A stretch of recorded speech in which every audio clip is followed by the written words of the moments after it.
Thank you very much. I thank Ms. Mikhailova, Ms. Schubert, and to Mr. Sulman Pasi for the invitation. For more than 23 years, I have been working with issues related to security, and many of our efforts have been dedicated to the Black Sea region, and we have held numerous forums related to the security of our maritime forces.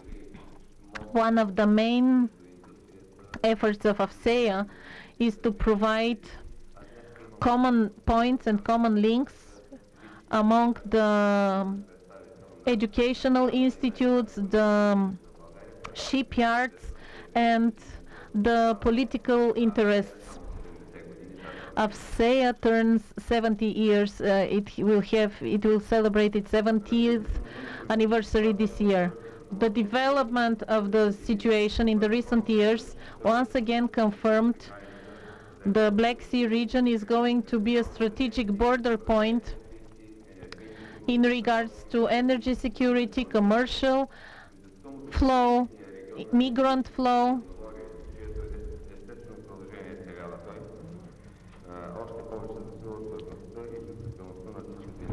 Our location increases and enhances the interests. There are frozen conflicts in the region. The largest risk are the separatist activities and operations in eastern Ukraine. Nagorno Karabakh also had certain issues. While I had to defend my university thesis, it was one of the issues I also discussed and addressed. But we do not need to follow and go through the ordinary stages of tension, escalation, but out of having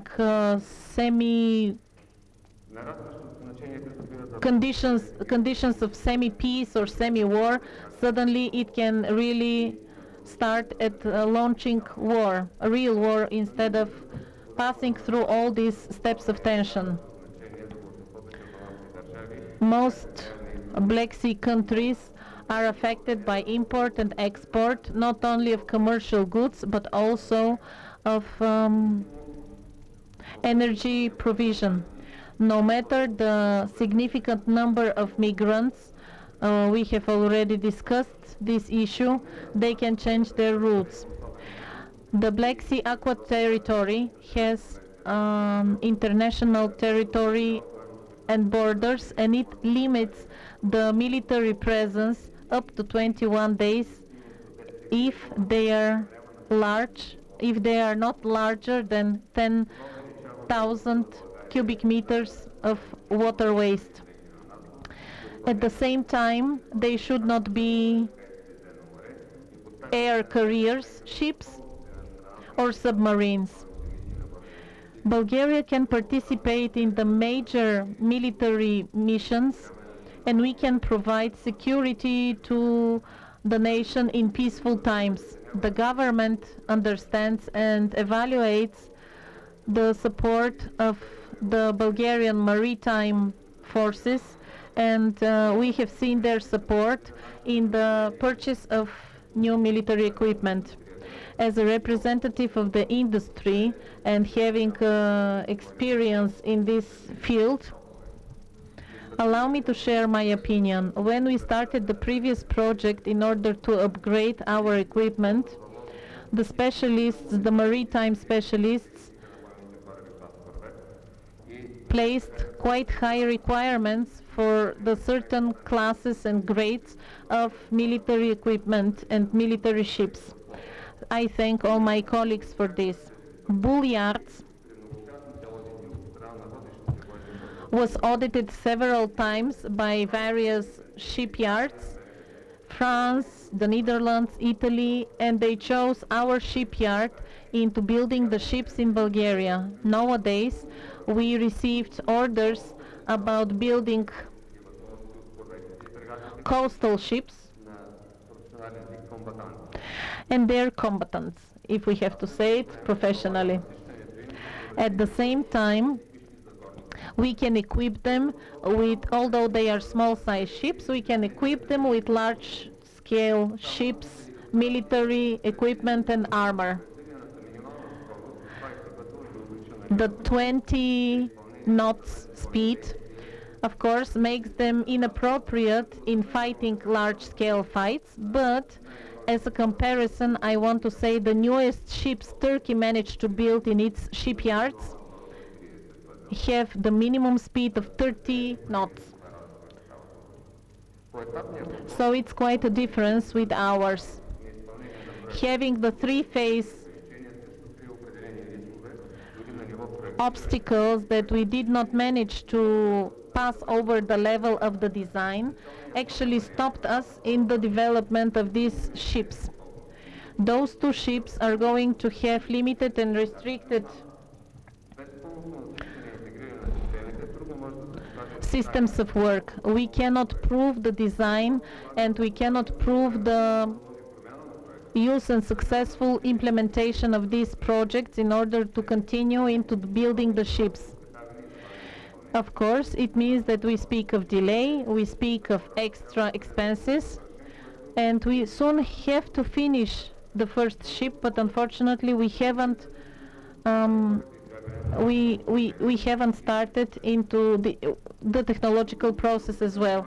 Of course, if we manage to do the first ship, then we are going to use much less efforts and expenses with building the second ship of the same time. We are convinced the decision of building the ships here in Bulgaria is correct. In confirmation of this effect, Russia, that undoubtedly has a large scale of production, still decided to assign this construction of its ships to France, and it agreed they cannot do it, and that's why they assigned it to France. So it is illogical and stupid to think we can do it by ourselves unless we have partnership. When we have partnership with leading world shipyards, we can benefit from their expertise, experience, and it will surely improve our parameters, including the budget. Such a project would ask for long-term investments. It should have an attractive and flexible system of installments and payment long-term. And after we are ready and deliver the ships, payment will still continue. We should also try to find self-funding for this project. Meanwhile, we are going to have additional requirements for repair and maintenance. The Bulgarian conventional industry is going to participate in the direct transfer of technologies for the maintenance of ships during their whole longevity of times, including supplies. The Bulgarian industry is ready to come and support the efforts of the government into fulfilling all these requirements. I'm ready to answer your question. Oh, you're welcome.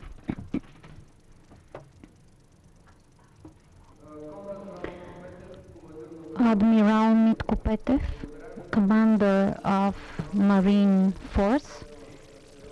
I thank you. You are a representative of such a company with such a long-term history, in the shipyard industry. Actually, 24 knots, after 24 knots, whoever could do more than that as speed of the ships would be very welcome to do that. So I congratulate you on that.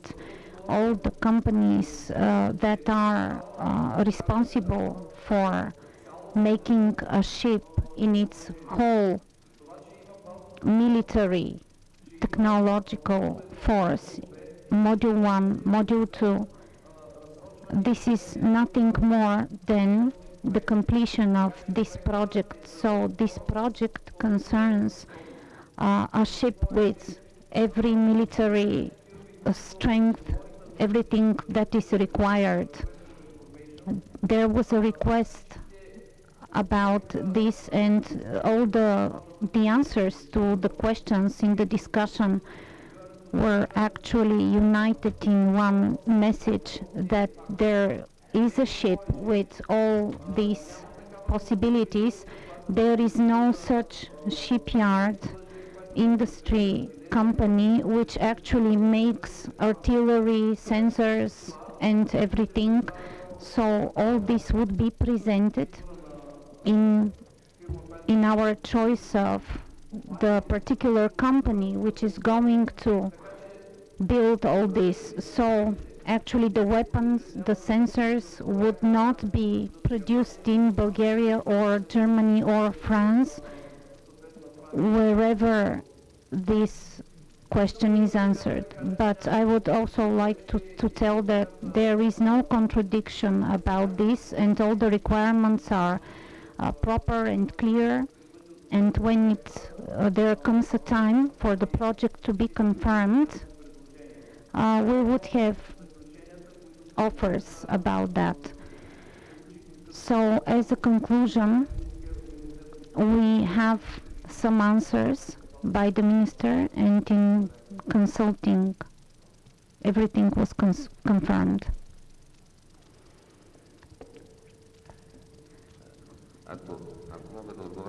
If I could answer, just about 20 knots were mentioned in the request of information, 20 knots of speed. The parameters were mentioned there. As far as the rest of the information is concerned, nobody really thinks that we can build rockets or aircrafts that would be better than that, with all the reserves and other weapons required. Matter does not go about that high technological advance.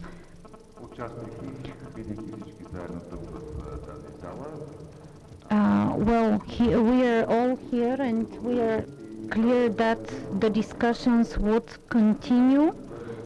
But now let us give opportunity to all our other members in the conference to be part of the seminar.